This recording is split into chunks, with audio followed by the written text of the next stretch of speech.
Thank you, Shane. Thank you.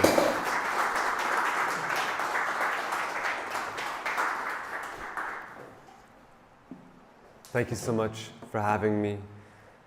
And thank you, Sharif, for that introduction. And thank you, Amani, for putting us in the right frame of mind to understand the context.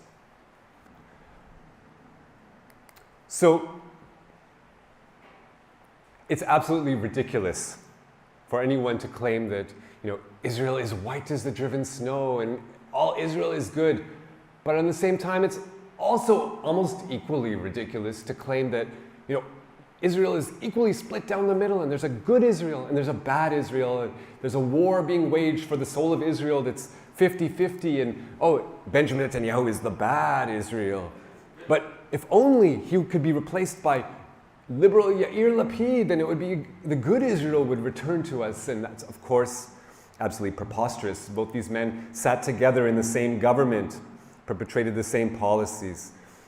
For us to understand the Israeli political system, admittedly, it's difficult if you're coming in from the outside and you don't speak Hebrew, because there's dozens of parties that run for the Israeli parliament, and a dozen or more actually get in to the Knesset. So I've taken the time to analyze the actual statistics, meaning election after election for the last 20 years, 2 decades of elections. And I've broken down the Israeli political parties into camps. And in fact, Jewish political thought can be understood to be divided into several camps, and I'll break them down for you. How are these camps understood? The question we ask is, how do you see the Torah, the Talmud, the Jewish religious texts? Is the Torah holy? Was the Torah authored by Yahweh, by Jehovah, by God? And is the Torah just? When the Torah says that Jehovah, God, gave this land to the Jewish people, that they're his chosen people and this land belongs to them, is that just? Is that fair? Is the Torah holy, and is the Torah just? So each of the camps responds to these questions differently. First, we have traditionally what I call the supremacist camp, the traditional Orthodox camp, and they would say yes, yes to both of these questions. Yes, the Torah is holy, it's written by God, and yes, it's just. The Jewish people are the chosen people, and this land is ours. Okay. The next camp I would call the reformist camp. They would answer differently. They would say yes and no. Yes, the Torah is holy. It's our religious tradition, and we hold fast to it, but no, it's not just. We're not comfortable saying we are better than others. We're going to try to change it and amend it and in such a way bring it in line with our modern liberal values. So that's the reformist camp. The next camp, I call it the opportunist camp, or the modern Zionist, the nationalist camp. And the opportunists, they have the opposite. They would say to these two questions, no and yes. Is the Torah written by God? No, of course not. It was written by people and then edited by other people over different periods of time. And it's literature. It's our national literature, just like Shakespeare is the national literature of the British people, but it's not written by Yahweh. But is it just that it says that we are the chosen people and this land is given to us? Yes. Yes, it is just. So, quick summary. No, there is no God. Yes, God gave us this land. So they don't even believe in it. So they're the opportunist camp. And then there's the fourth camp. I'd call it the humanist camp. And they say no and no to these questions. No, the Torah is not holy. It was just written by people. It's literature. And no, it's not just to say that we are chosen by God and that this land belongs to us more than any other people.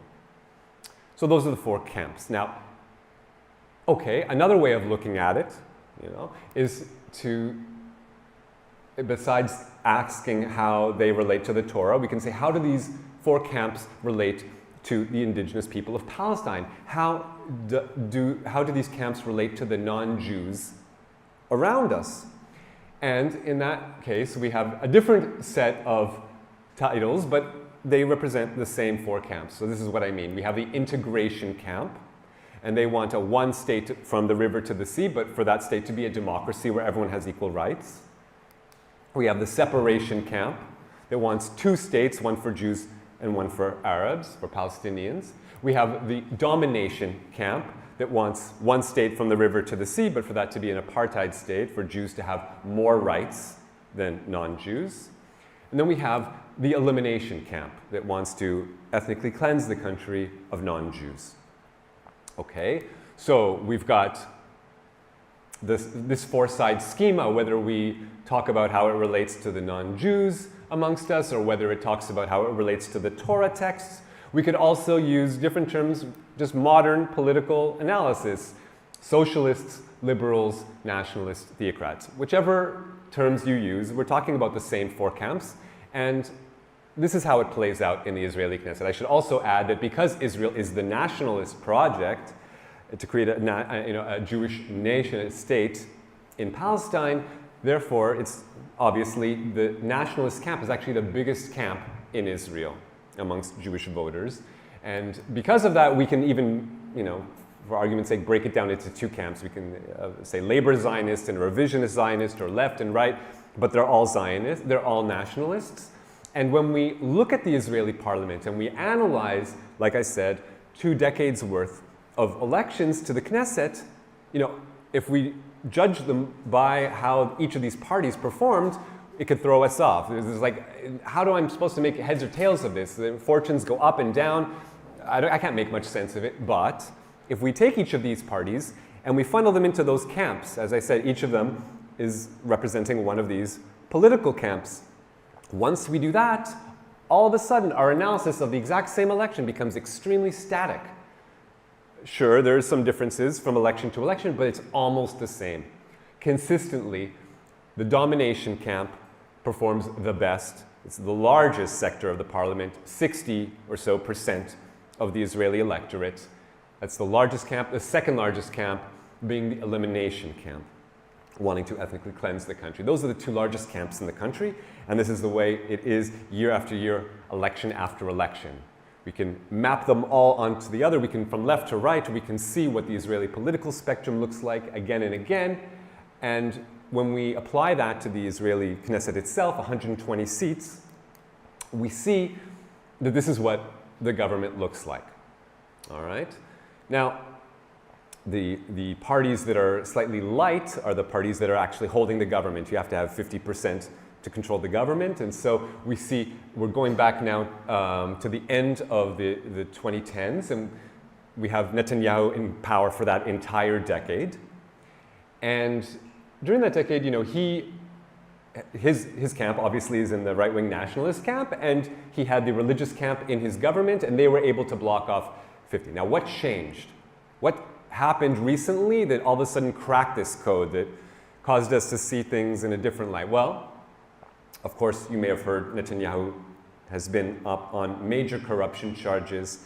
He's in the court right now, battling for his political future, but once these charges became public, it became very embarrassing, and as such, some of his closest allies started to peel away from him. And so, once that happened, he no longer had a majority, and things started to titter. We had election after election after election, one after the other in rapid succession, and finally, even one of the religious parties, the eliminationist parties, left him and withdrew their support. And because of that, and because they now are part of the opposite, because they are creating a government without Netanyahu, we have a situation where they're the most important. They are the wedge. They are the pivotal party that holds the balance of power. And as such, they were able to demand the position of prime minister. So now we have, for the first time in Israeli history, an eliminationist prime minister. That's the first difference that we see in the new Israeli government. And just so we don't get mixed up again and think that this is going to be somehow a better alternative, he openly stated, Prime Minister Naftali Bennett, when he was elected, that this new government, his government, would be 10 degrees more right-wing than the Netanyahu government. So that's where we are today. And the second major change that came out of that recent election a year ago was the introduction of a new camp. Now, what's this new camp that came back into the Knesset for the first time in 33 years? We haven't seen it since. So we're talking about a fifth camp that I call the Messianist camp, or the monarchist camp. And what is this camp? Well, in a sense, it's a combination of the nationalists and the theocrats. It's kind of like a bastard child of these two. It has the worst aspects of both without any of the release valves. So let's look at the first two for a moment. The nationalist camp. Now, both of these are right-wing camps. They're all right-wing camps, but the nationalists, although, yes, they are the military force that committed the Nakba and that implemented the depopulation of the country of Palestinians in 1948 and continued to oppress Palestinians, but at least they're secular Zionists. So you can have a conversation with them on a rational basis, for good or for bad. Okay, that's their release valve. Then let's look at the theocratic camp. Their vision isn't about being the lords of the land. It's about kicking out all the non-Jews. It's a psychotic vision. It's frightening, but what's their release valve? They are pacifists. Traditionally, the ultra-Orthodox community, although their vision for the country is, eliminationist, but they believe that it is not for them to bring that into being. It's for God to do. God is the one who's supposed to bring that future vision into practice. It's not for them. And so therefore, that's their release valve, that they're not implementing it in practice. But when we have the monarchist camp that takes the worst aspects of both, they believe in this eliminationist vision, and they believe in implementing it themselves. And that's why they're so dangerous. And the man that really, what they want is not just elimination, they want extermination. And they want expansion, if you can imagine this, not just to the West Bank and Gaza. They want to conquer Lebanon, and they want to conquer Jordan and Syria and Turkey and Iraq and Iran, and who knows how far. That's the Messianist camp in Israel, and that's who just entered the Knesset. So to understand the history of the Messianist camp, as I mentioned, it had first been in the Knesset 33 years ago, right? In the 1980s. So let's understand its origins. The man who was the biggest proponent of this camp, the man who I guess the founding father of Israel's modern Messianist camp is Meir Kahane, an American-born rabbi, came up in New York City. And it's not difficult to understand his vision for the country. He made it very clear in his magnum opus, The Jewish Idea. It's many, many volumes long. I won't bore you with the text. It's a lot easier to just look at another book that he wrote, They Must Go. It's pretty in your face there. There's no beating around the bush, what he wants to happen. But here's just a couple choice quotes that he's made over the years so you can understand in his own words what he wants. Meir Kahane. When I'm prime minister, no Arab will be hurt by Jewish terrorism because there won't be an Arab left in Israel. I want to remove the Arabs from Israel because I do not want to kill them every week. They will come to me, bow to me, lick my feet, and I will be merciful and will allow them to leave. Whoever does not leave will be slaughtered. So this is Kahane.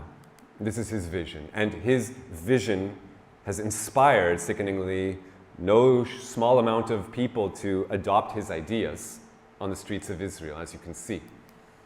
Now, the Kahane movement, the Messianist movement, it's a horrible development, but it's most dangerous at exactly those moments when there's an opportunity for Israel to turn off the path of apartheid.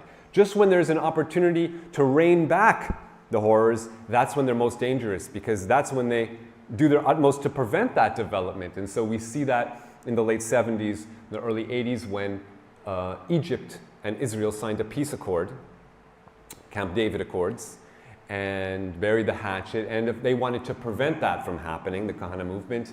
And so Kahane himself actually plotted to blow up the Dome of the Rock, this Muslim shrine in the heart of East Jerusalem. This is like the third holiest shrine in Islam, the Al-Aqsa compound.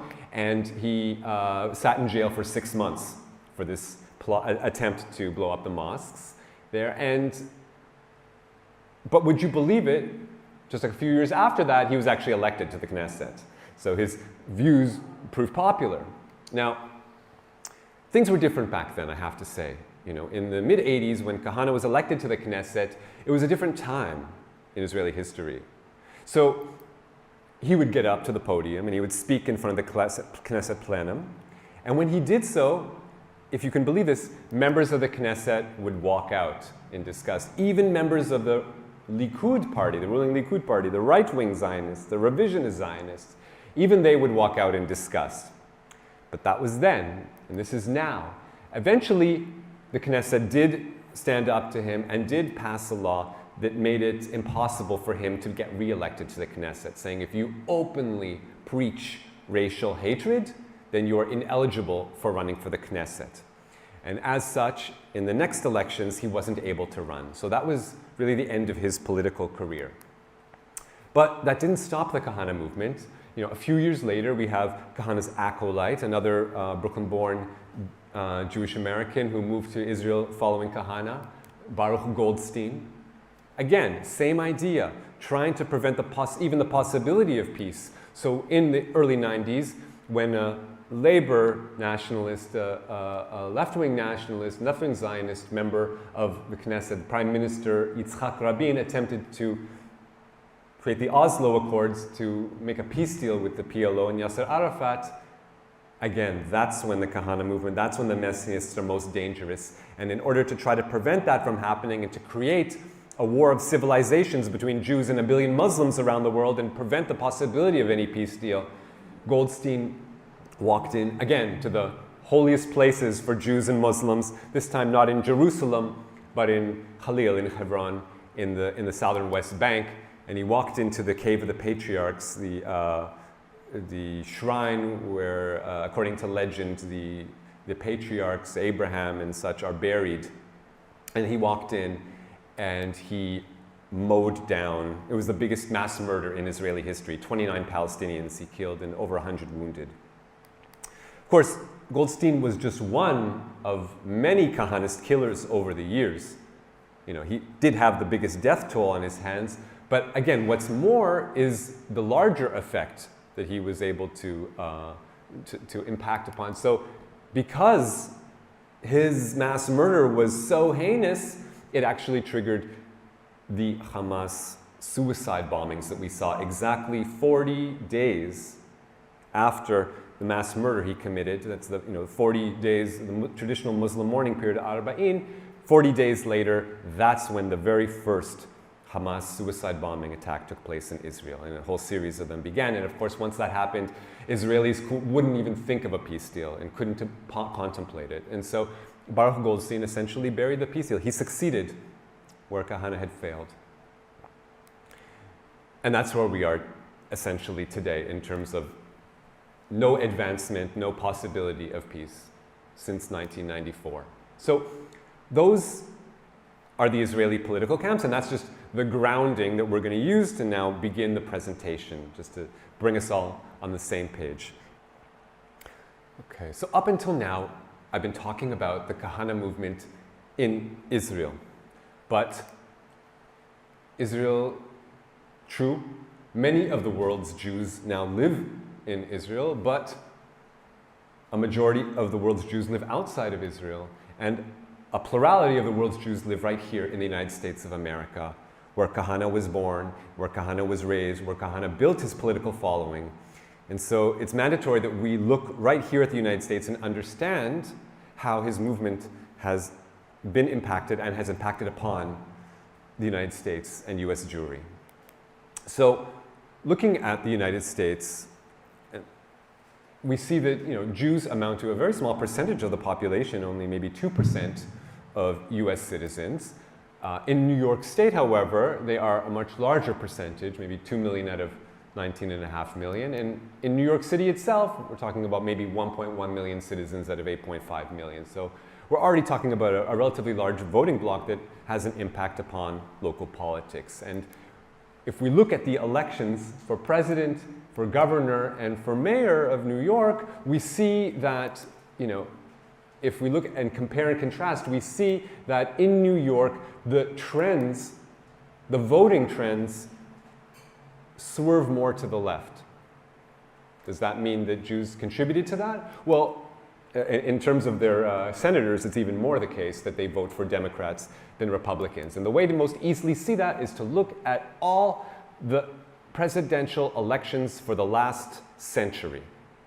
Looking at all presidential elections going back to 1920, we see that in every single one of them, Jews voted for the Democratic Party candidate at a much higher rate than the national population.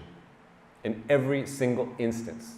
All right? Here, the blue star is supposed to indicate the percentage. Okay? If each of the bars shows the percentage of Republican voters in dark blue and the Democratic voters in light blue, so the light blue Star of David shows how much further in percentage points the Jewish vote is over the national vote for the Democratic Party candidate. So clearly, there is a Jewish bump. There is a Jewish bump for the Democratic Party. The only election when that didn't happen was in 1920, when less Jews voted than for the Democratic Party candidate than the national election, but that's because more Jews voted for the Socialist Party candidate, Eugene Debs. In every other instance, it was the Democrat, and so yes, clearly there is a Jewish bump, a liberal voting bloc. Now, okay, when we go and we zoom in to New York City to try to get a clear analysis of what this might mean for local politics. Okay, admittedly, New York politics are affected not only, by global politics. It's a super multicultural metropolitan area, and so it's a very common refrain amongst politicians in that part of the world to say, if you want to get elected in New York, you have to consider the 3 I's. What are the 3 I's? Italy, Ireland, and Israel. You have to think of those 3 communities, or when you're running for election in New York City. Well, how does this play out on the ground? Where are we today? Looking at the mayor of New York City, just recently elected, Democratic Party Mayor Eric Adams. These are some of his most recent statements on the eve of his election, saying, "I visited Israel twice. I'm going back again. I love the people of Israel. The food, the culture, the dance, everything about Israel. I'm going to find a plot of land so it can be my retirement place in the Golan Heights." If you can imagine this, we have, in order to get elected, the mayor of New York City saying, I'm going to move, as soon as I'm finishing my term as mayor, I'm going to move to occupied territories and be a settler myself. This is how far gone we are, and this is the Democratic Party mayor. Of course, once we get to the Republican Party, it's just completely off the rails in this day and time. Talking about some of the quotes Donald Trump has made in recent years, saying, it used to be that Israel had absolute power over Congress, okay? But he's not complaining, he's wishing that this could be the truth. Israel literally owned Congress. Israel had such power, and rightfully, over Congress. He wants that to be the case. It's bizarre. Now, of course, it's not so far-fetched, because his 2 closest advisors on Middle Eastern issues, his ambassador to Israel and his advisor for Middle East issues, Jared Kushner and David Friedman, these men were both contributors to the Kahana cause. They had both contributed of their own money to an organization headed by Dov Lior, the Kahanist rabbi, who said about Baruch Goldstein, the biggest mass murderer in Israeli history, Baruch Goldstein is holier than all the martyrs of the Holocaust. This is who they contribute to.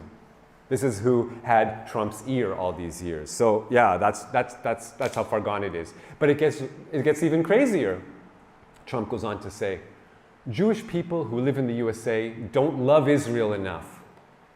Complaining that this is just off the wall. Then he goes on to say, any Jewish people that vote for a Democrat, it shows great disloyalty. But I'm not talking about Orthodox Jews. Okay, so now we're going deeper. We're realizing, as I said, that the Jewish community is not a monolith. There's a spectrum, just like in every society, there's a spectrum of political opinion amongst Jews and amongst Jewish Americans. So what's he getting at here? Now, he's pointing out a fact that the majority of American Jews who are secular, who are not Orthodox, are against Israel's occupation in Palestine, are against apartheid. Of course, It's true what he says, that most Orthodox Jews are supporting Trump. That is true, okay? But that's only 9% of the Jewish population in America, okay? But to him, those are the only good Jews. 91% of Jews are bad Jews. This is the reality he wants us to imbibe. So, yeah, this is the reality on the ground.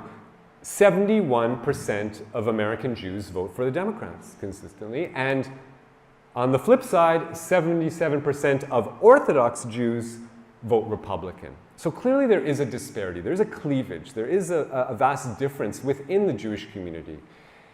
And this is what I'm getting at. This is where we have to look long and hard. Now, please don't get me wrong. I do not mean to say in any way, shape, or form that, again, just as the Jewish community is not a monolith, also the Orthodox community is not a monolith. It doesn't mean that every Orthodox person is right-wing racist and no.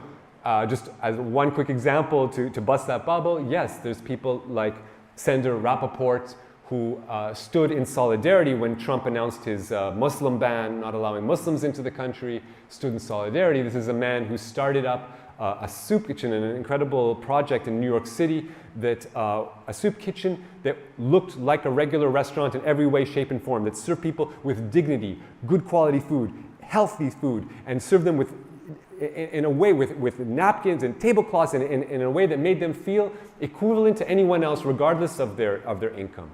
And so, much respect. And of course, these soup kitchens were not only open just for Jews, they were for the entire community of New York. But unfortunately, Senator Rappaport is the exception to the rule. He's the exception that proves the rule. And sadly, we now have to look at the rule, the common denominator here. Talking about Orthodox Jews in America being a voting bloc for the right-wing Republicans, but that was not always the case. This is a relatively new development, it must be said. We need to look back and look at history, and going back to just a few decades, if you can imagine this, here is the district attorney of Brooklyn, all right? Edward Silver was the president of Young Israel. This is probably the largest organization of Orthodox synagogues in America. Certainly the earliest amalgamation of Orthodox synagogues. Started out in New York City, since branched out to the rest of the US and other parts of the world. And he was its president. And at the same time as he was, and he wasn't just district attorney, he was district attorney of Brooklyn, elected on the Democratic ticket. Okay, so even just a few decades ago, Orthodox Jews did vote in numbers for the Democratic Party. What changed? What happened? Well, 1967.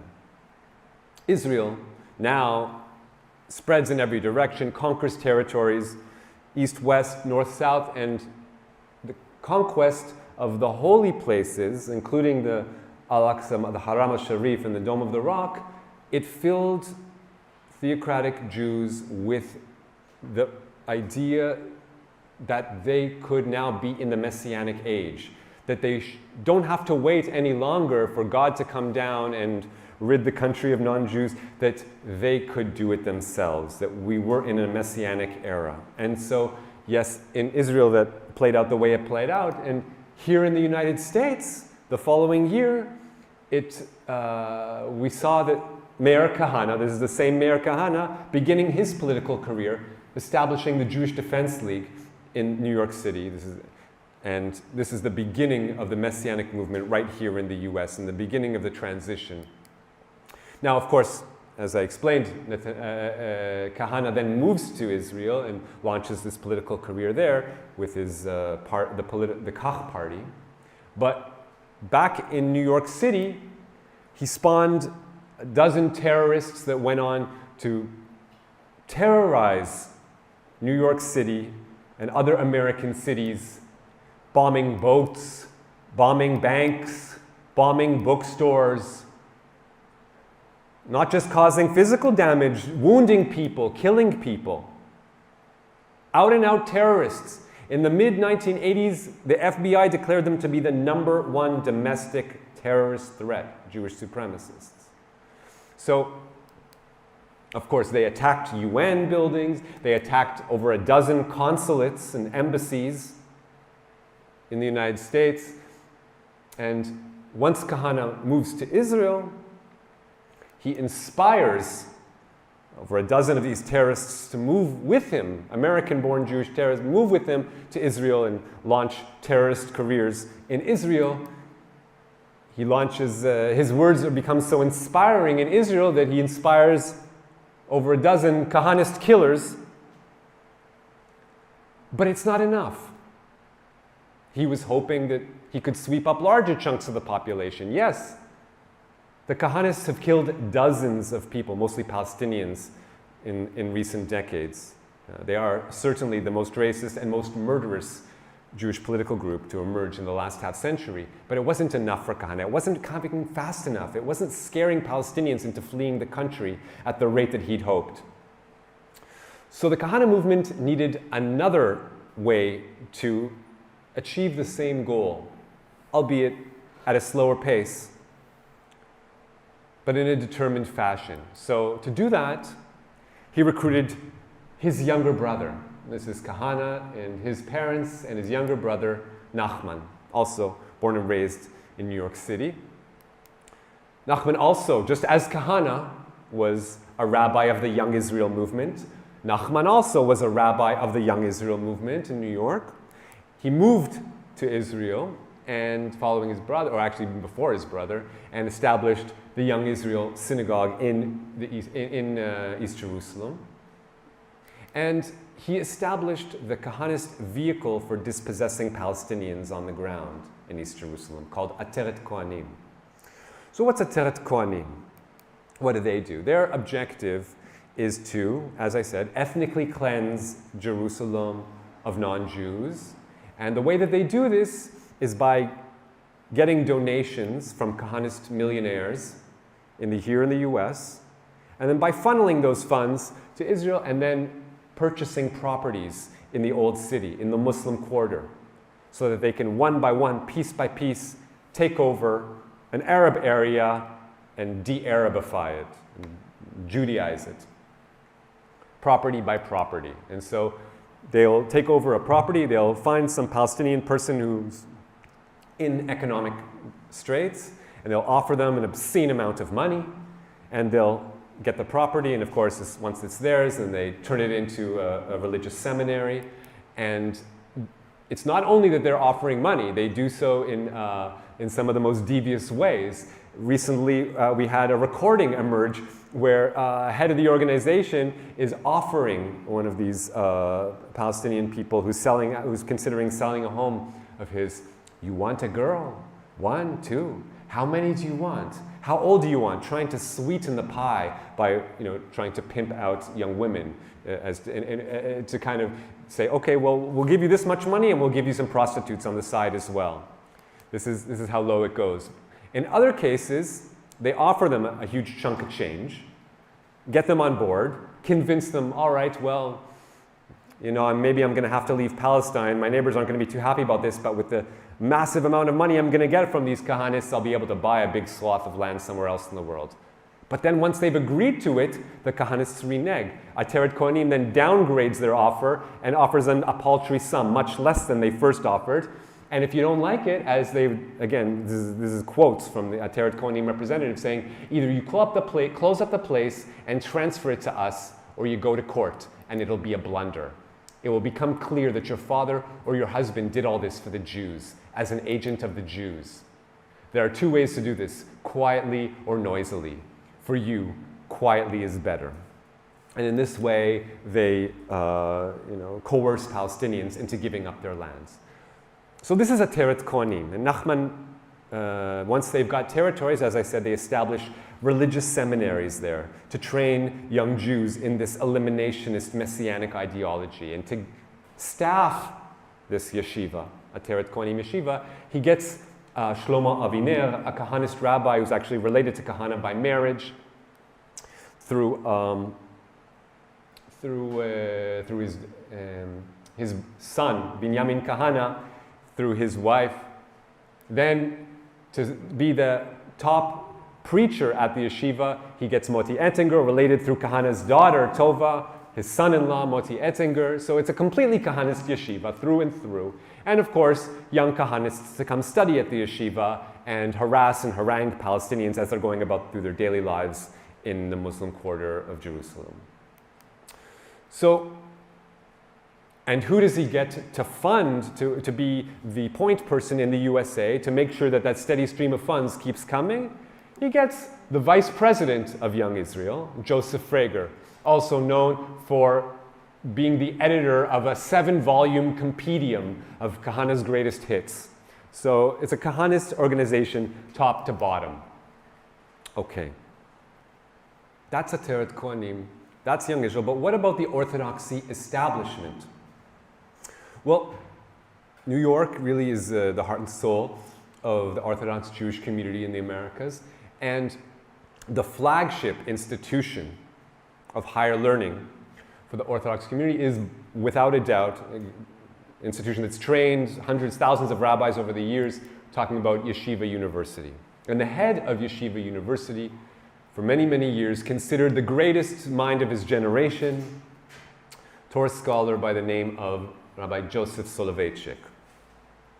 So Soloveitchik, on the face of it, he never spoke out openly in favor of Kahana. We didn't know about his affinity for Kahana until recently when we're going through the archives of Israel's former president, the father of the current president, and peeling through the archives, we realized we found a letter from Soloveitchik to Herzog. And he says in that letter on Yeshiva University letterhead, he writes, "It is publicly known that I do not express my opinions on Israeli politics." Okay, but nevertheless, there is a bitter taste in my mouth. I cannot understand. What can't you understand? What do you have a bitter taste in your mouth over? Now it's 1984. Kahana has just been elected to Knesset, and he's demanding that the president of Israel include Kahana in the government. So all along, the head of the flagship yeshiva of the Orthodox movement was a closet Kahanist, we now know. And it wasn't only the Ashkenazi rabbis, okay? It wasn't only the Jews whose ancestors come from Northern Europe. It was also the Jews, the Sfaradi, the Mizrahi Jews, whose ancestors come from Southern Europe and from the Middle East. So here he is preaching at a Sephardic synagogue in New York City. Fire and brimstone, of course, inciting hatred. And sitting in the corner is the chief rabbi of this community. He's listening intently, listening to Kahana drone on and on about his ideology of hate. And once he gets to the end of his presentation, the rabbi points at Kahana and he says, "What this man speaks is truth, real truth." And then he encourages the rest of the community. We need to start fundraising for this guy. We need to start giving him money so that he can put his plans into practice. It's all on video. This rabbi was not a marginal rabbi. We're talking about Abraham Hecht, the president of the Rabbinical Alliance of America. Hundreds of Orthodox rabbis made him their president. And this is the person who stood by Kahana and promoted him and fundraised for him. Okay, so up until now, I've talked about the most establishment right-wing rabbis of the Jewish community. But isn't there diversity in the Orthodox community as well? You're right, there is. So let's look at the most liberal of the Orthodox rabbis. As far left as we can go and still be called Orthodox. Talking about Avi Weiss. Rabbi Avi Weiss was so liberal. He also, of course, studied at Yeshiva University. He came from a very, very traditional place. But over the years, he, in his own synagogue, he preached a slightly different message. He encouraged women to participate in the services and to take on leadership roles in the Jewish community and in the synagogue itself. And he actually established a rabbinical school for women. Well, this is unheard of in Orthodoxy. Sure, in the more liberal streams of Judaism, conservative, Reform, Reconstructionist, we have female rabbis for decades already. But for the Orthodox, this is scandalous. And so this really puts Avi Weiss on the far, far, far, far left of Orthodox Judaism. Okay, so surely he was reticent about Kahana's views. No. Time after time, he kept debating Kahana, sharing a platform with him, giving him an opportunity to espouse his racial hatred. But it wasn't only that they met up and dialogued and debated. He also made him come to his own synagogue. Because of my affinity for him, I invited Meir many times to speak at my synagogue. He provided the platform for Kahana to preach his hatred again and again. He spoke for almost 2 hours. The synagogue was packed. The congregation was riveted. No one moved. This is the liberal left-wing Orthodox rabbi. Even when Kahana was arrested here in the United States, in New York City, on charges that he ordered the assassination of a Russian diplomat, saying he wrote a letter to his followers in New York saying, get someone to shoot a Russian diplomat, anyone, doesn't matter who. Even after that, when Kahana went to court, Weiss, as he said in his own words, I also testified on Kahana's behalf at his trial, telling the court that Meir was not a violent man, that this man was not a violent man. The chutzpah. To give you a sense of how sick it gets. So the mid-1980s, as I said, was like a really peak period for Jewish terrorism, both here in the United States and also in Israel-Palestine. And at that time, we had a Jewish terrorist group in Israel-Palestine called themselves the Jewish Underground, and they initiated a series of terrorist attacks on Palestinian targets, on innocent civilians. They bombed the vehicles of 3 Palestinian mayors. The mayor of Ramallah, he lost a leg. The mayor of Nablus, they cut off both his legs. The mayor of Al-Bira escaped, but the police officer trying to defuse the bomb went off in his face and he was horrifically burned. So they then went on and shot and bombed the Islamic College in Hebron, killing 3 students, injuring dozens. And they plotted, even if you can imagine this, again, to blow up the Dome of the Rock. Once they're arrested, what happened? Should not these people be excised from the Jewish community? Shouldn't they be condemned in the strongest terms? Not according to Rabbi Avi Weiss. According to Rabbi Avi Weiss, a terrorist wants to undermine the government. They wanted to strengthen the government, these terrorists. A terrorist shoots randomly. They were focused. They deserve our commendation, these sickening terrorists. This is Rabbi Avi Weiss, some liberal. And he should have been seen as such, an out-and-out racist. But that wasn't the case. Just a few years later, the Intifada breaks out.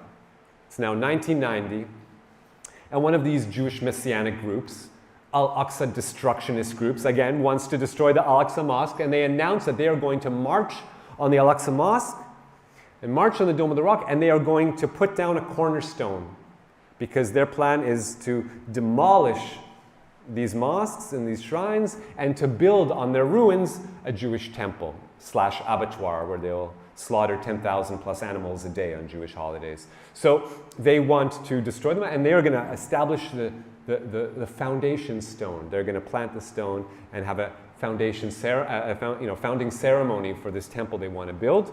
Of course, when Palestinians learn of this, they're shocked, horrified, angered, and they all go straight to the mosque to defend it with their bodies.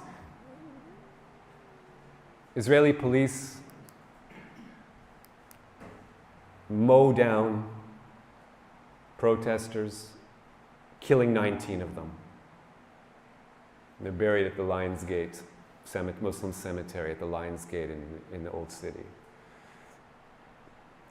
After that happened, naturally, the United Nations, the least it could do is condemn this atrocity. What does Avi Weiss have to say about it? He organized a protest at his synagogue because the UN dared to condemn the Israeli government for mowing down these Palestinian protesters. He said the United Nations is anti-Israel. And it's one thing if he would have done this protest on his own, but he got American politicians in New York City to come out and stand in solidarity with him and to echo his ridiculous messaging. And one of those politicians was none other than Elizabeth Holtzman, again, District Attorney of Brooklyn, Congresswoman, City Comptroller of New York for the Democratic Party. Why would Democratic Party politicians give a second of their time, an ounce of their energy to out-and-out racists like Avi Weiss?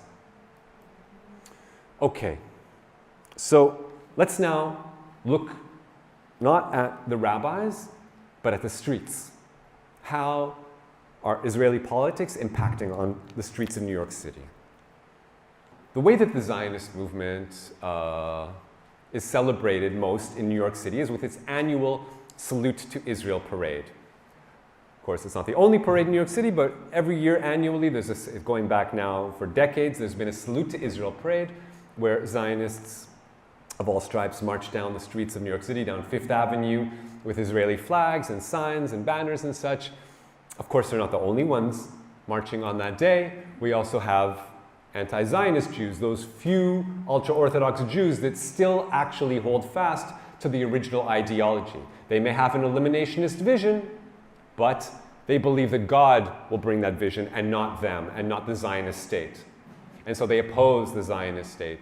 Palestine belongs to Palestinians. So there are hecklers on the sides that show up, and of course there's also Palestinians themselves who come out and protest the Salute to Israel parade. That's not looked on too kindly, obviously, but most of the people who come out to the Salute to Israel parade are young Zionists from the secular Zionist groups and religious Zionist groups. But because the Jewish community refuses to put a limit on how far right-wing you can get, it refuses to cast out anyone in the Jewish community, no matter how racist they are. We also have Kahanists marching in the Salute to Israel parade. Kahana was right. Arab Nazis out of Israel now. And that's nowadays. Back in the day when Kahana was still alive, he himself would march down the streets. And when I say march down the streets, throngs of people.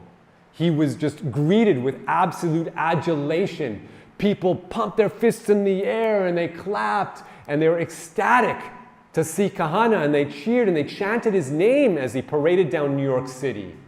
He had a massive community of support behind him. People would come up to him and shake his hand in the street. People would come up and embrace him and hug him. People would come and kiss his hand. And then one of the Kahanists would come around with a box, a bucket, something to collect donations, and they would start taking money from people. People would just throw money at them. That's how popular he was in New York City during his lifetime. No one stopped them from carrying around posters like this: Israel for the Jews, Arabs up your 22. I guess that's supposed to be amusing from her perspective. And this was permitted at the Salute to Israel parade.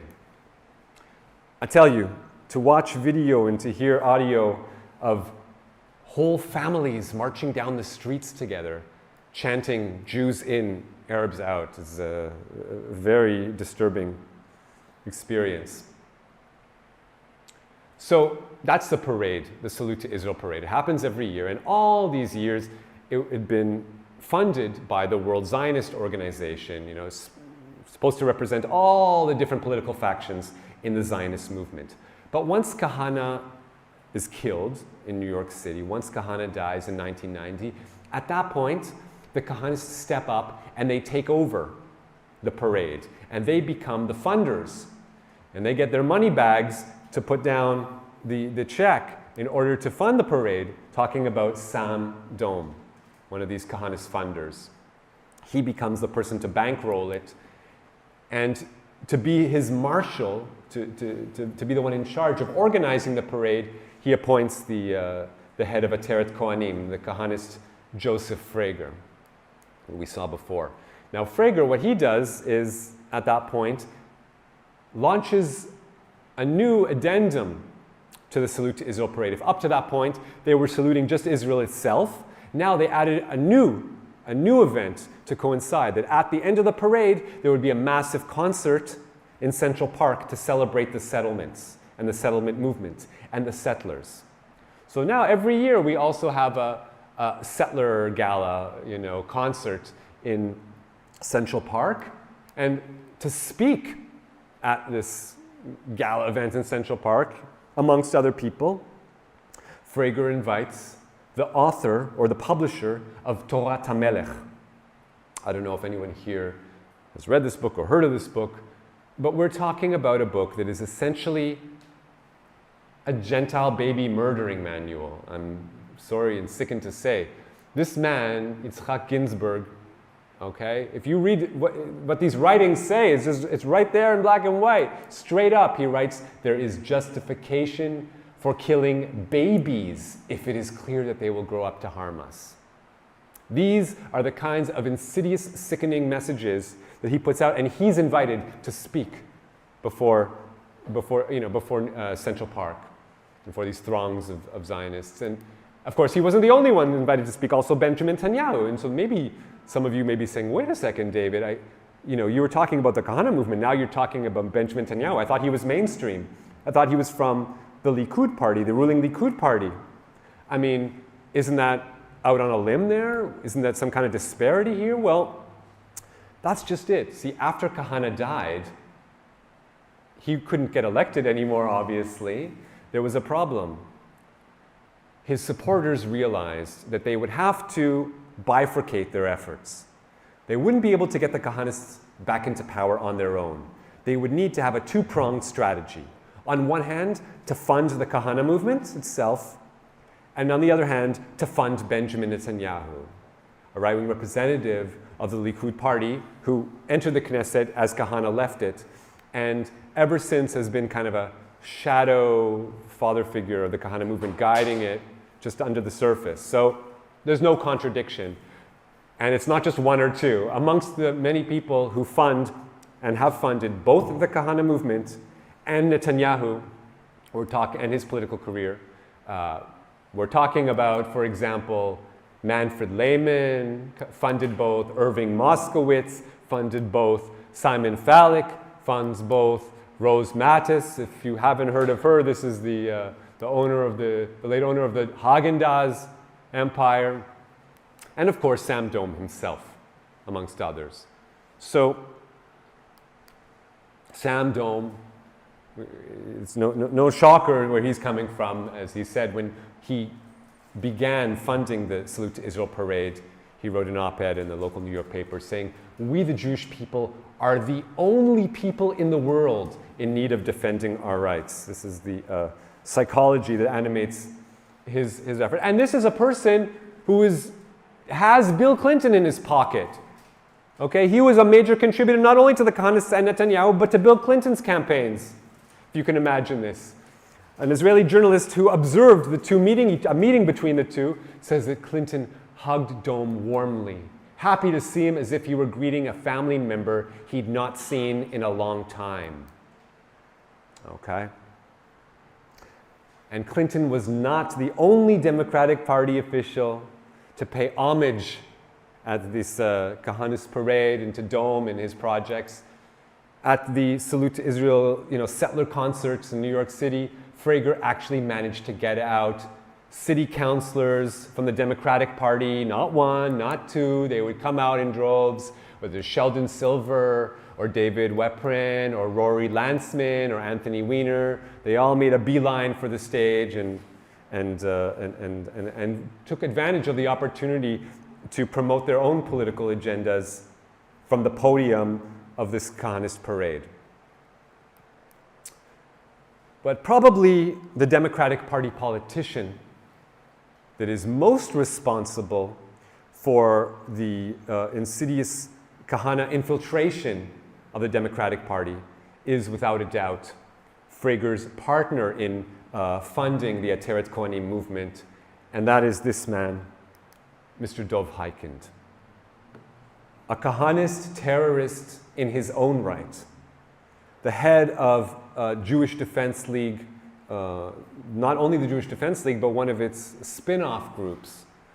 And we're talking about a group that bombed banks, and because after the ADL listed the banks that they say didn't do business with Israel, the group that Hikind headlined went out and firebombed about a dozen of these banks in New York City. So this is the kind of terrorist that we're talking about. But he managed to parlay his popularity amongst New Yorkers into a political position, into a state assemblyman. And so when Dov Hikind enters the state legislature, you would think, because of his racist right-wing views, he would join the Republicans. First of all, talking about his Kahanist career, he didn't try to put it behind. He didn't try to leave it, in his past. He still, till this day, is proud of as he says, I'm proud of every single moment. Let me make that very clear. I never had a problem when people spoke about encouraging Palestinians to move to other parts of the Middle East, aka ethnic cleansing. Now, Kahana died in 1990, so did Hikind make a break with him at that point? No. Once Kahana died, he passed the reins over to his son, Binyamin Kahana, and Hikind was a massive supporter of Binyamin Kahana and the continuation of the Kahana movement and Kahana Chai. And so just so you don't think that perhaps the son may have been a little bit more liberal than his father, just a few choice quotes from Binyamin so you can see what Hikind supported all these years as a state assemblyman. According to Binyamin Kahana, in his own words, there are no Arabs that are innocent. They are an enemy. And with an enemy, we wage war. The law of vengeance applies to them. Vengeance is not a vague concept. Vengeance on the Gentiles. It is well established in the laws. We must kill without thinking that one of them is innocent. Wow, that's Hikind for you. Okay, so as I said, you'd think that someone as openly racist as this would not find a home in the Democratic Party, but that's exactly where he did find a home. He ran for state assembly on the Democratic ticket. This was patently ridiculous. By what basis does he have a right to run in the Democratic Party primary? I mean, if you look back at the newspaper records, you see what he took the time to speak out about. This is a time when, going back to the mid-'80s, when queer people, when gay and lesbian people are fighting for their rights. And I'm not talking about fighting for the rights to marry or fighting for the right to adopt. We're talking about fighting for the very simple right to not be fired from your job if they find out that you're gay, to not be kicked out of your own apartment if it turns out you're lesbian. Basic rights. And it wasn't just queer people, there were Jewish queer people also marching through the streets, demanding equality. But to Hikind, he was the number one opposer of this gay rights legislation that was being trying to be passed in the New York State legislature. According to Hikind, this legislation is dangerous. It presents their lifestyle as perfectly legitimate. Two men holding hands and two women holding hands. This is the nightmare scenario that he's worried about, and so he opposed the most basic anti-discrimination laws. Some civil rights leader, right? This is a Democratic Party politician. Of course, admittedly, he did see himself as a civil rights leader fighting for the rights of certain groups. The group that he was most outspoken, perhaps, or one of the groups that he was so outspoken about, was white folk, European Americans. He says that's the problem. Reverse discrimination. There is a lot of reverse discrimination that takes place in this state. Many people who happen to be white are being discriminated against. This issue is something no one has looked seriously at. They launched this whole campaign. We need to end anti-white racism, as if this is the biggest problem plaguing society. This is Dov Hikind, But of course, the number one political position that he staked out, that he used his, his political power for, was to advance the cause of Zionism, of the state of Israel.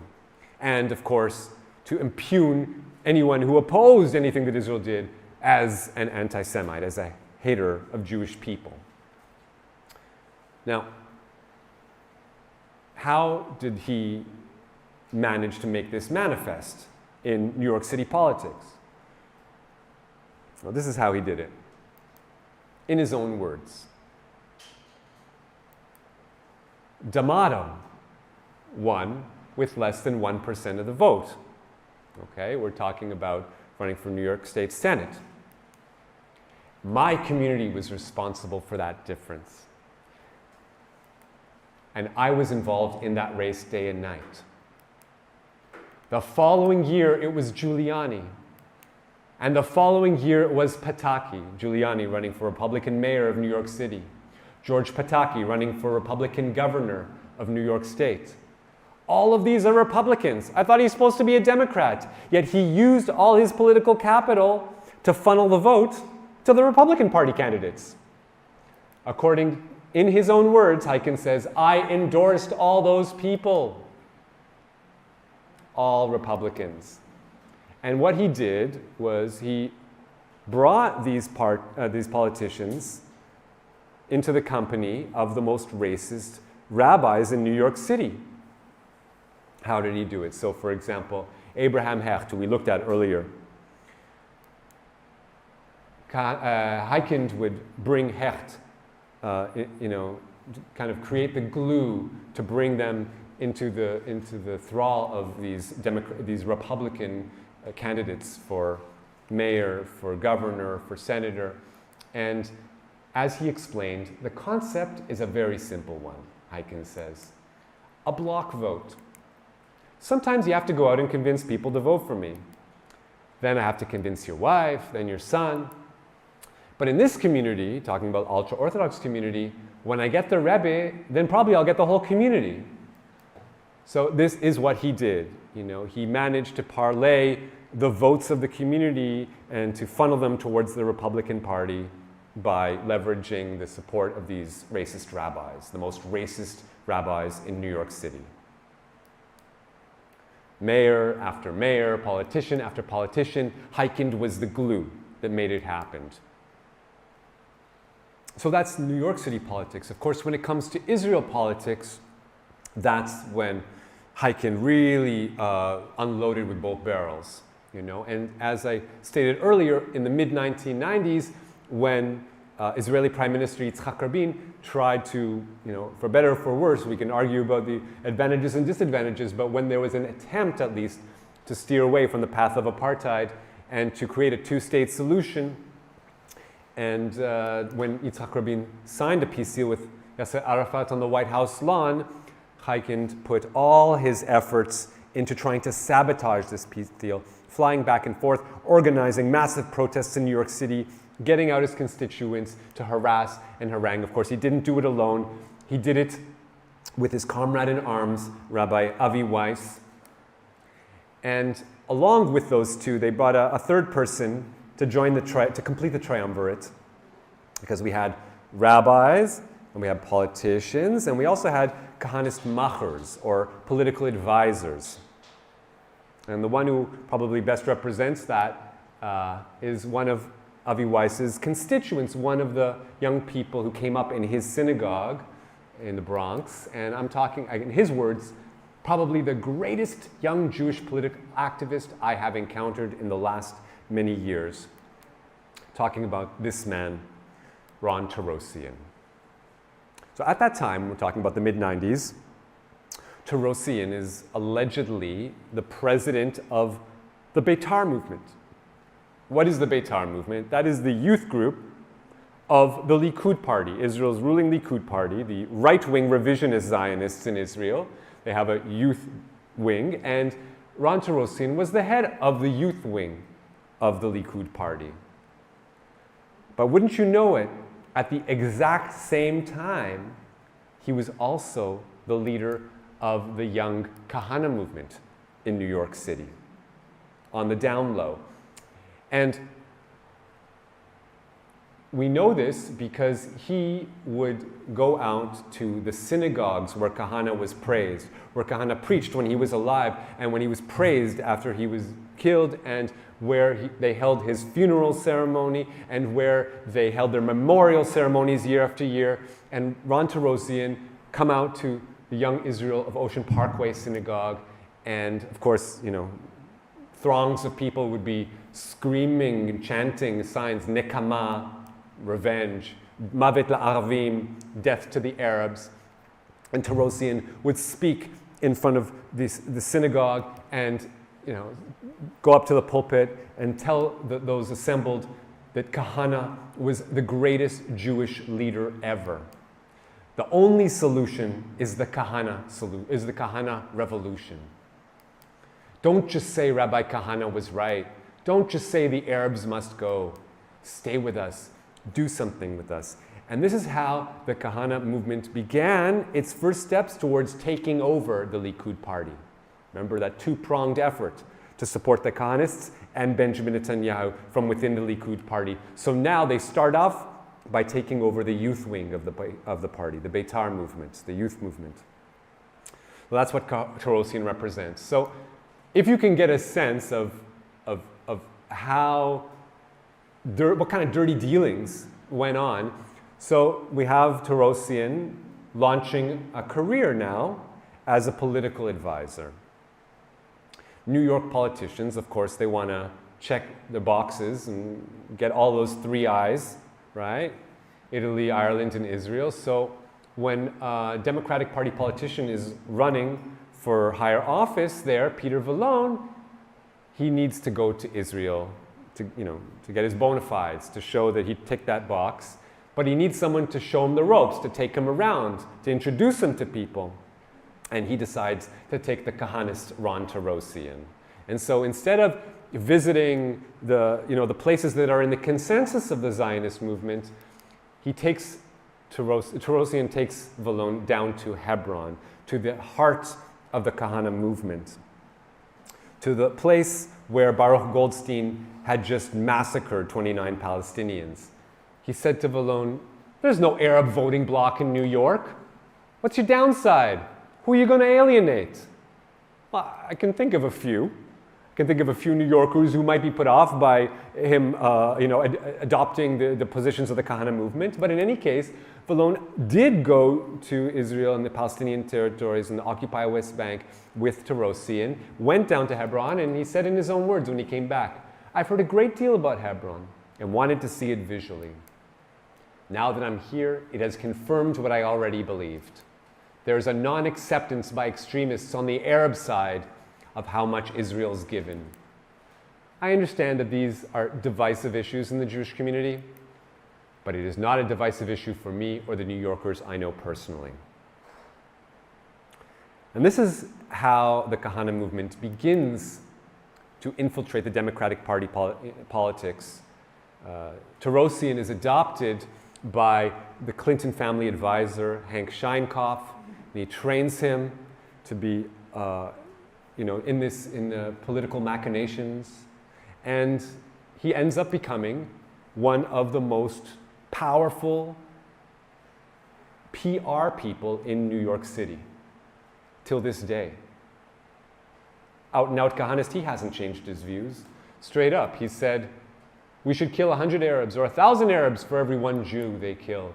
If someone kills Jews, we should wipe out the town he's from, kill them all. These are the kinds of people advising the Democratic Party in the United States. These are the kinds of people that the Clinton family bring into their into their closest quarters. It's instructive to look at the political career of Hillary Clinton just as an example, just to give you a sense of how the Kahana movement were able to leverage these contacts into actual far-reaching accomplishments. So, as you well know, in the late 1990s, Hillary Clinton decides it's coming to the end of Bill Clinton's years as President of the United States, and she's starting to think about her own political ambitions, she decides that she's going to run for New York senator on the Democratic ticket, of course. But she's perceived as a bit of a carpetbagger because she's never lived in New York, really, right? She's from Arkansas, and then she's living in D.C. So what's her connection to New York? She's seen as an outsider, and so she needs to do her homework and her legwork and show New Yorkers she's of the people. So she needs to go to all the different communities and endear herself to them. As I said, you got to tick off the 3 I's. You got to go to the Columbus Day Festival, show up with Italian Americans. You got to go to the St. Patrick's Day Parade, show up with Irish Americans, and of course with Jewish Americans, and show you support the Salute to Israel Parade. But at this point, she's getting some advice from senior Democratic Party lawmakers who've already gone down this road. And we have veteran Democratic Party politician Ed Koch, who was the mayor of New York City for many years, telling her, look, you're going about this wrong, Hillary. There are a lot of people in New York who are anti-Arab. It's only a minefield if you tailor your message to the group that you're courting. It's not a minefield if you have broad principles. But of course, all that just went out the window. Every possible credibility she had, forget about it. During the Clinton years, of course, she stood by her husband, and when Clinton was making an effort to bridge the gaps between Israelis and Palestinians, she made a public statement saying in favor. She said it's in the long-term interests of the Middle East for Palestine to be a state. That's not a really far-reaching comment to make, but for the Kahanists, it was beyond the pale, of course, because they want all of Israel and all of Palestine and the entire Middle East to be theirs and theirs alone. So when Hillary decides that she's going to come correct with the Kahanists, she shows up to the Salute of Israel, to the Salute to Israel parade, and of course she's heading up to that. She says, contradicting her husband's position, who, according to the Oslo Peace Accords, Jerusalem is supposed to be left for later negotiations between Israelis and Palestinians, but she says now, in order to appeal to far-right Jews, that Jerusalem is Israel's eternal and indivisible capital. But that wasn't enough. You think that helped her? She came out to the streets, walking amongst the people at the Salute to Israel parade, and as she walked around, she was accosted. She's a traitor! Trying to find a friendly face in the crowd. Hillary's a Jew hater, they screamed at her. Go back to Arkansas. This is what greeted her on the streets of New York City. Things weren't looking too good. And that's even before we get to the Kahanists. Okay?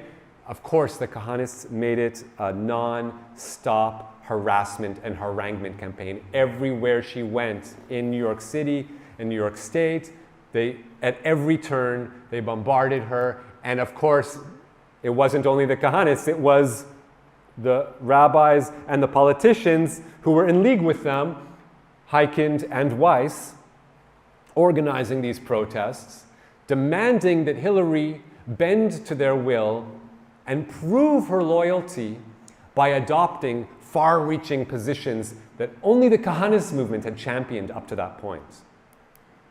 Who are we talking about? What did they demand that Hillary accept?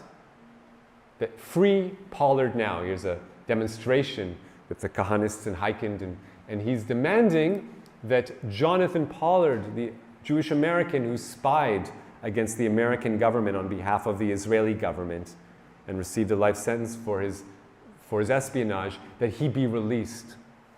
I mean, this is preposterous. At the time, people in the Jewish community were not coming out in support of Pollard. Most Jews did not want anything to do with him.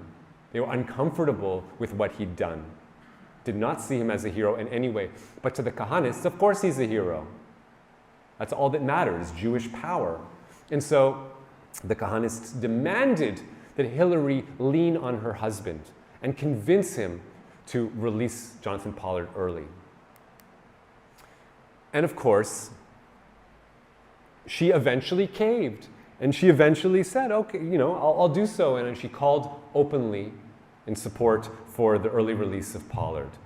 And the person that negotiated that went back and forth between her and Heikind, trying to get them onto the same page, was Hillary's campaign coordinator, Bill de Blasio. Do you think that helped Hillary? De Blasio was on board, and ever since he's been on board with Hyken's hijinks. Did that help? Of course not. Even though Hillary accepted Hyken's demands and consented and relented, he still wouldn't endorse her, of course. And so this is Dov Hyken, and this is the effect he's had on New York City politics, just to give you a taste of how it affected one person from the most powerful political dynasty in the United States on the Democratic side of the spectrum. So imagine how much it affects other people who don't have the political capital that the Clintons can claim. Bill de Blasio, same thing, he came out to all of Hyken's protests and supported him in his maximalist demands. Do you think that helped him? Do you think that meant that Hyken supported him when this Democratic Party candidate ran for New York City mayor? Same thing. He went through all the stops, made all the trips to Israel, and took all the photo ops. It still didn't help him. All his friendships with Hyken didn't amount to nothing. He still didn't get his endorsement. But this is how the Kahanists have had Democrats in their thrall for decades now. And the way to understand the worst of them is probably to look at who were the biggest proponents of the Kahanism. Now, of course, Hyken himself is probably the most famous of them. Every year he goes and honors Kahana at memorial services for Kahana and his son, his successor. But he was doing this from the very beginning, from when Kahana was first assassinated in New York City in 1990, and here at the funeral services at, as I mentioned, the Young Israel Synagogue of Ocean Parkway. At the funeral ceremony, let's look at who were the top rabbis who venerated him, who praised him, who lifted him up, who preached Kahanism from the pulpit. Were they randoms? Were they randos who you'd never hear of again and who don't have any political power? No. They are the most powerful rabbis in New York. At his funeral ceremony, from the pulpit, he said, God spoke to Kahana clearly. Time has proven his wisdom. And who was that? None other than Rabbi Moshe Tendler. Not just any old rabbi, but the dean of Yeshiva University Theological Seminary. And over the years, what's he done? Every single political development, as Israel is turned even further and further to the far right, he has been its most ardent supporter. In 2010, when hundreds of Israeli rabbis, chief rabbis, paid by my tax money, big salaries, chief rabbis of Israeli cities all around the country sign an edict, a religious edict, saying that Jews are not permitted to sell or even rent properties to non-Jews, to Palestinians or other non-Jews. Look, that's straight racism, and it's obvious to anyone who hears it. And so at this point, American rabbis across the board expunge this idea and criticize it harshly.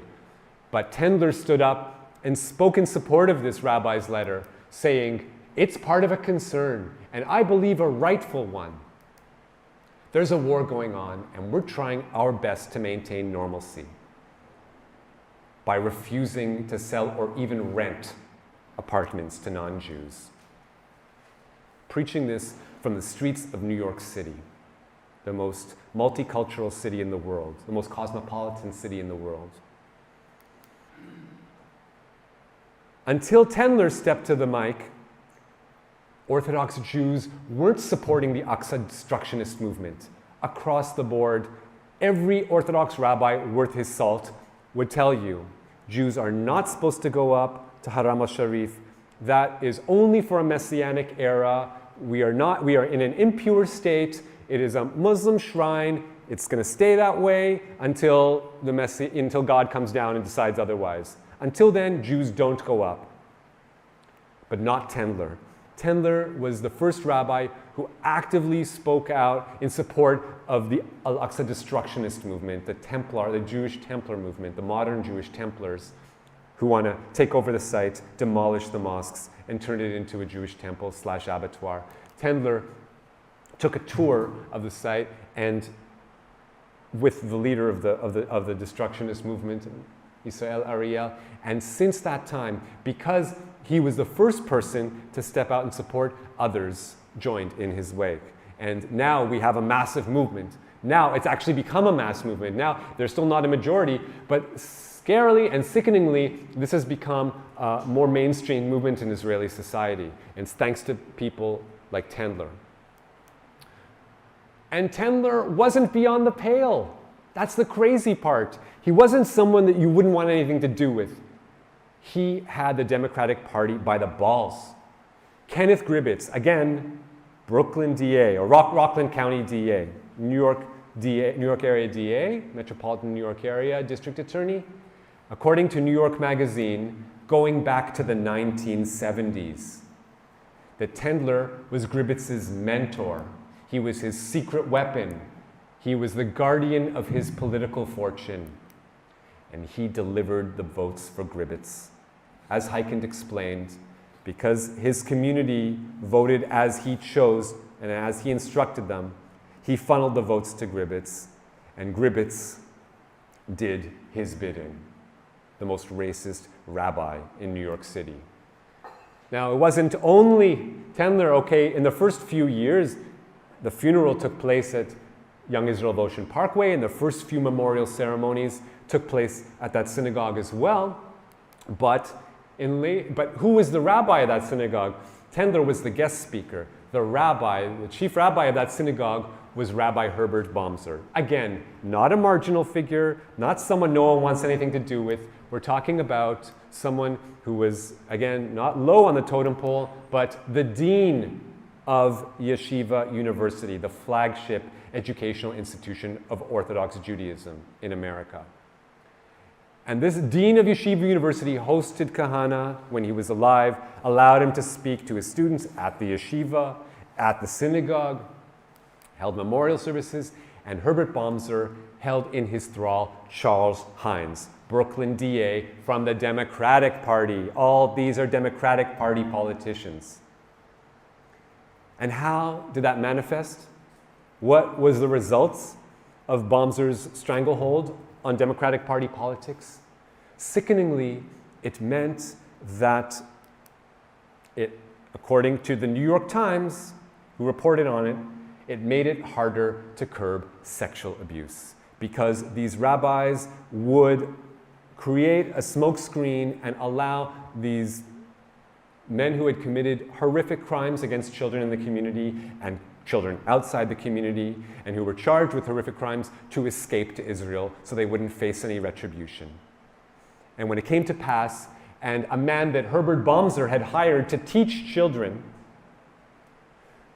was charged with the rape, and experts say the number of children he raped ranged between 100 and 400 kids. But what did Bomzer have to say? He said, if he has managed to get to Israel and he's protected by the law there, then leave it alone. This is what he used his political power for. This is what the Democratic Party in New York City is responsible for. This is the legacy of the Kahana movement in New York. Now, Herbert Bomzer got old. He's since died. He passed on to his assistant, to his next in line, to the person with whom he led the Va'ad Rabbanim of Flatbush.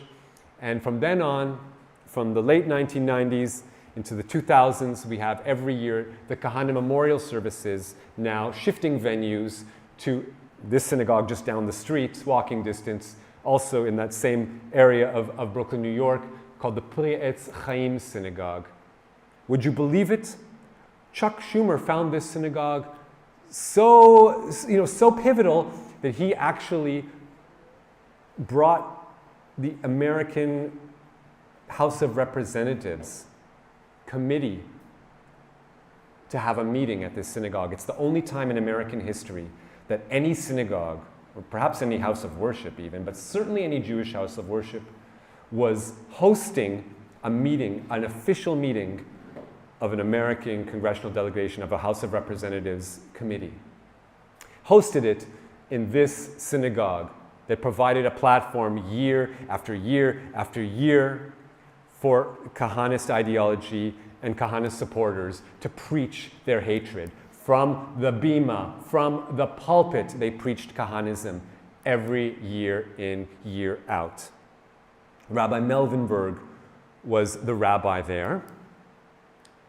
And when he stood up at the Kahana memorials, he said that Kahana stood for what was correct. We should have agreed with them. And talking to the followers of Kahana who had organized that memorial in his synagogue, he said, it's not the congregation allowing you to come here. You are allowing us to do something. You are doing a favor to us by allowing us to honor this ultra-racist Meir Kahana.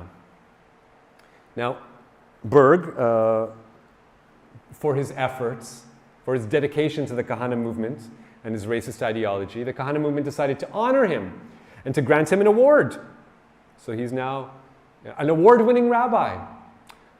The award he won was the Rabbi Kahana Memorial Fund Award of Courage and Integrity. Wow, well, that should have put him in a category beyond the pale. But not for the Democratic Party of New York, who felt that he also deserved to receive an award from the Democratic Party for being, the leader of an important community, and so they wanted to honor him. So the Democratic Party, the local Democratic Party officials actually granted him an award, this sickening preacher who supported Kahana in every which way as long as he was alive, and created a platform where his followers could incite genocide. And if you think I'm exaggerating, let's look at what was said besides the rabbi himself, what Kahana's followers said from that podium once he stepped off the stage. Of course, we had that sickening successor to Kahana, the Rabbi Yitzchak Ginsburg, who published the King's Torah, calling for the murder of non-Jewish babies. But we also had the head of the publishing company, Ginsburg Publishing Company, that published these sickening texts, talking about Shmuel Sackett, another New York-born Jew who followed Kahana to Israel. And when he took the podium at Pri Etz Chaim Synagogue, he told those assembled, I am a student of Rabbi Meir Kahana. I was, I am, I always will be, and proud of it. My children are being trained in the way of our teacher and rabbi. And then he's instructing them, what does that mean? Well, what is Kahanism? Let there be no mistakes. I'll break it down for you. In your business and in your personal life, don't hire any Arabs whatsoever. Not to paint your house, not to fix your toilet, not to fix your electricity, not to be a worker or a mover. If you really love Jews, then you drive out the Arabs. And that's not it. It doesn't end there. For those who are counting there. No, after we drive out the Arabs, we drive out the Armenians. And we drive out the Christians. Make no mistake, they are absolutely serious when they say they want to ethnically cleanse the country by force. They are not joking. The leadership of the nation can come only from the students of Rabbi Kahana. And then they put their plan into practice. I talked about how Ron Tarosian began the infiltration of the youth of the Likud party, the Beitar movement.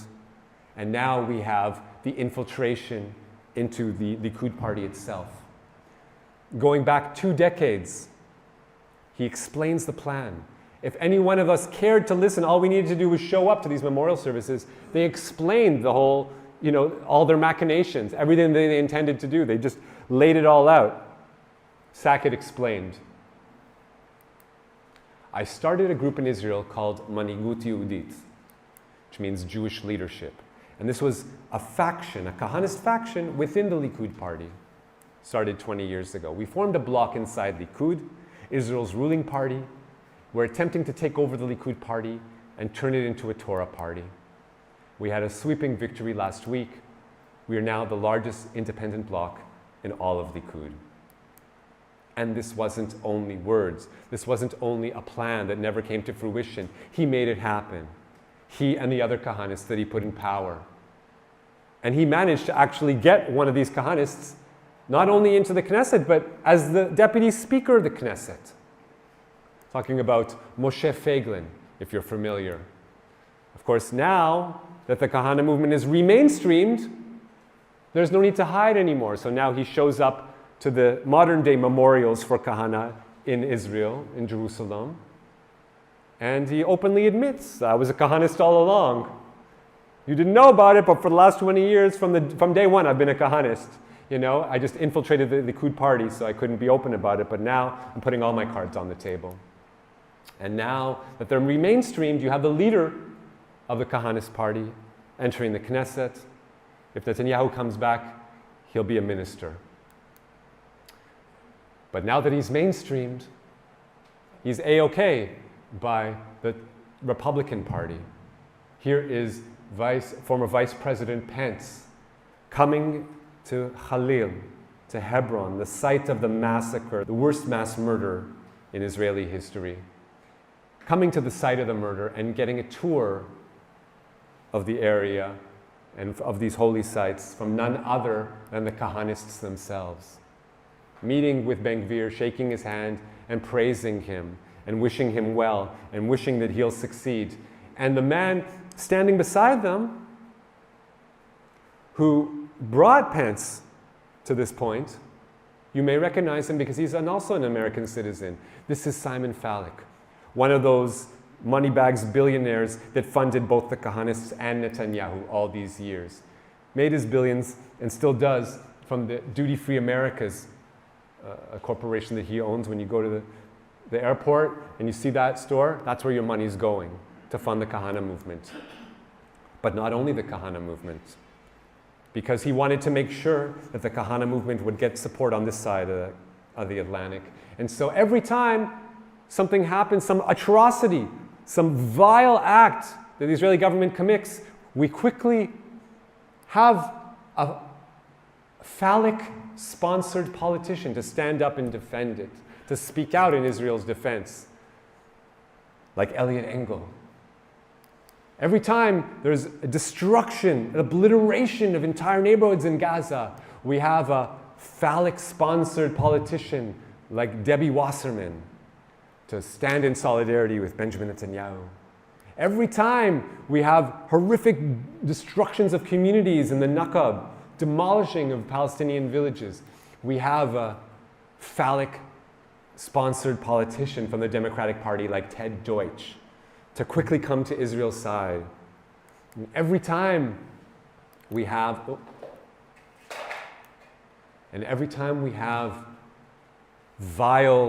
violent attacks on Palestinians in the West Bank by Jewish hooligans, we have Democratic Party politicians funded by the phallics like Robert Menendez to stand in solidarity and accuse anyone who says otherwise of being an anti-Semitic Jew hater.